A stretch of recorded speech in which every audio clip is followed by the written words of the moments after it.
the race for gold. And we will be back with Simon and Chris with the men's road race a little bit later on. But good morning and welcome to Olympic Breakfast with Sam Quek and Dan Walker. We're going to be here with you every single morning throughout these games. I think we should officially, Sam, say welcome to our rooftop pagoda. No, it's beautiful. I mean, look at the views. Fabulous. You will be rejoining the men's road race shortly, but here are day one's Olympic headlines so far. The first gold of the Tokyo Games was won by China's Yang Qi-ang in the women's 10-metre air rifle. But unfortunately, Great Britain's Shona McIntosh didn't make the final. Good news for Great Britain's mixed archery team. They beat China to set up a quarter-final against Mexico. That's to come a little bit later on this morning. Supermum Helen Glover got her bid underway to win another Olympic gold in the women's pair.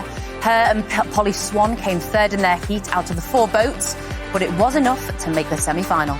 We'll be discussing that later on. Also, we've got Andy Murray news in a moment, but just to let you know that Great Britain's Heather Watson has lost in the first round of the women's singles to Germany's Anna-Lena Friedsam. And talking tennis, let's show you a match point early on. What a start in the Olympic tennis. Andy Murray and Joe Salisbury were taking on the heavily fancied second seeds, Pierre-Herbert and Nicolas Mahut from France. They are Grand Slam champions. They've done the full set of Grand Slam wins, but Murray and Salisbury have cleaned them out in straight sets in the first round. 6-3, 6-2, and on they march. What a way to start for Murray and Salisbury, Sam. It's not bad, is it? It's a perfect start to the Olympic campaign. And, of course, the world number 2, Naomi Osaka, obviously one of Japan's main medal hopes. She was due to play today, but she had a small matter of lighting the Olympic flame last night, so she actually plays tomorrow. That's a good excuse for it. I was a bit busy last night. I was lighting the Olympic flame. I'll play tomorrow. So we'll keep you up to date with the tennis, and hopefully we'll hear from Andy Murray and Joe Salisbury a little bit later on. Yes, well, obviously, events for the Games actually started on Wednesday, but this is officially day one, and this is how the day is going to shape up. The men's road race will continue to be our main focus here on BBC One, and that should finish roughly about 9:30 this morning. We'll be back with that live in a few minutes for you. From 6:30 today, you can watch coverage of the gymnastics qualification with Great Britain's men in action. And if you'd love to see that, you can see it on the BBC iPlayer and the red button from 6:30. Also later this morning, Team GB will play Japan in their second match of the women's football tournament, and that'll be live on BBC One.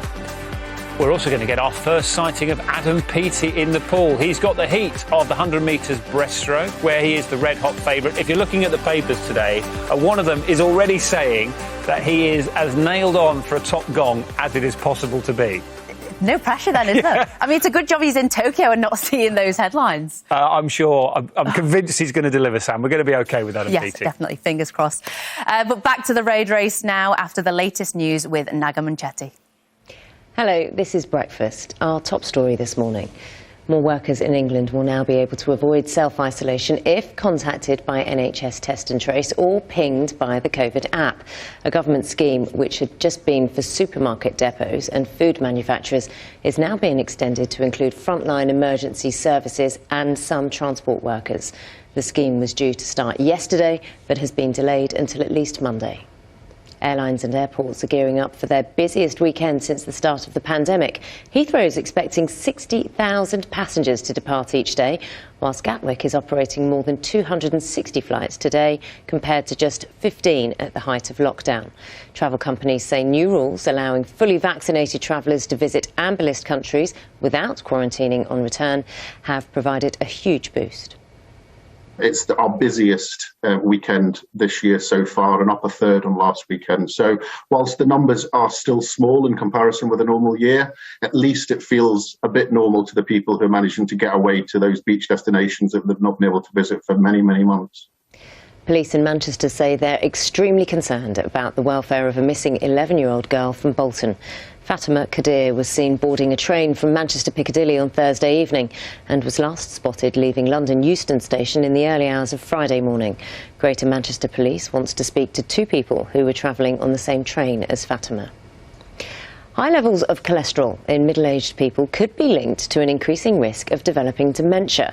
In what's thought to be one of the biggest studies of its kind, researchers say it's the strongest evidence yet of the relationship between the two. The team found a link between a type of cholesterol called LDL and the development of the disease. Runners across England are gearing up for the return of Parkrun today. The free 5k events were due to resume on June 5th, but were postponed by the delay of coronavirus restrictions easing. Events in Northern Ireland are already back up and running, whilst in Scotland and Wales, organisers are aiming to start again on August 14th. It's going to be amazing. I mean, when we closed, we'd had, I think, 16 and a half consecutive years of every Saturday there was a park run somewhere in the world, every single Saturday. And in England, I think we've missed 70 Saturdays in a row. Those are the latest news headlines. Now it's time to get the weather with Owain. Morning. Naga, good morning. We're turning a page weather-wise at the moment. It's turning cooler over the next couple of days, but also much less settled for some of us. And we're likely to see some travel disruption as the result of these thunderstorms, mainly affecting southern England, parts of South Wales as well. Let's put some detail on the map. You can see these here just creeping into the southwest, over towards the southeast as well. But really, if you had to draw a line from, say, mid-Wales across the Midlands and then further north, we're likely to see drier, brighter conditions here with some sunshine. A bit of a misty and murky start across some parts of Scotland, eastern coastal fringes as well. But in that sunshine, another warm one, 25 or 26 Celsius. We're starting to feel a bit cooler across southeastern parts. But where we see those thunderstorms, we could see a lot of rainfall within a short space of time, thanks to the presence of low pressure nearby. And then over the next couple of days, we turn down those temperatures gradually, so it'll turn cooler. It's still less settled. Some thundery downpours as we head through the start in the middle of next week. Low pressure will be nearby. But look at those daytime temperatures, much lower than we've seen of late, with highs of around 15, 16 or 17 Celsius. But stay across the latest forecast. It is less settled for the time being. Naga, that's how it's looking. Owain, thanks very much. Now it's time to get back to Sam and Dan for more Olympics coverage. Thanks very much, Naga. Yeah, it is officially day one of the Olympics. It's very exciting. And we'll have plenty coming up for you, including hopefully seeing Max Whitlock in the gymnastics as he starts his qualification process. Adam Peaty in the pool, the rowing. And for that, we'll have Catherine Granger joining us to answer all our questions, won't we, Dan? Yes, and do get in contact with us today. BBC Olympics is the hashtag you can use. You can find us right across social media. Get involved, as Sam says. We'll take your questions, we'll take your comments, and we'll try and read through as many of those as we can over the course of not just this programme, but the whole course of the next few weeks covering the Olympics in Tokyo. But as promised, we said we'd take you back to the men's